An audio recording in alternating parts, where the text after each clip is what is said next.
It's Grandmaster Pranesh taking on Nodirbek Abdusattorov, and look at the complex position that we have on our hand. White is a pawn down. The king is very active, the rook is very active. So is the pawn on a6 defended by the knight.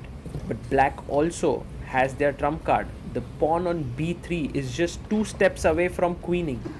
The king on h8 is slightly cornered because of the rook here, but there's not an easy way to continue.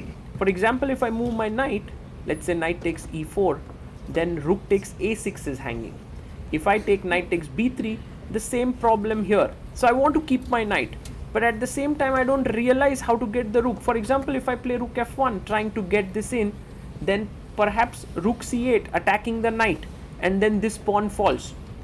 The best I can do is enter in and take here, and it's a draw. Like for example, rook f7, rook takes c5, rook takes h7, and then a perpetual with the rook.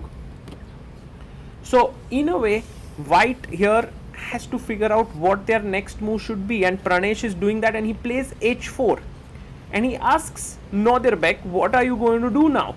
And Nodirbek quickly plays rook c8, attacking the knight, pinning it, but it's a huge mistake. And now, can Pranesh find this incredible resource that exists in the position, which is to sacrifice the rook here? Try to calculate what is the winning move here for white. Can you find it before Pranesh does? Think about the king, think about the rook, and think about a pattern that is known as the Arabian Mate, where a rook and a knight combine to give a mating attack. You can look at Pranesh there.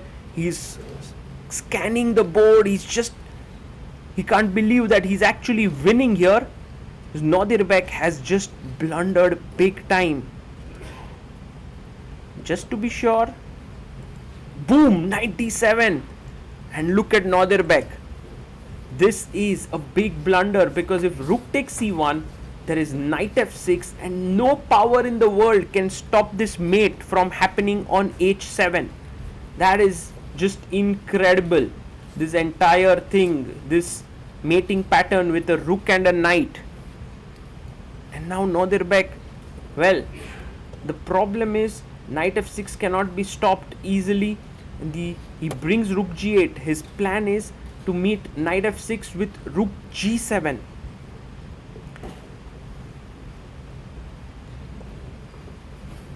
And knight f6 played, threatening a mate, rook g7 to stop it.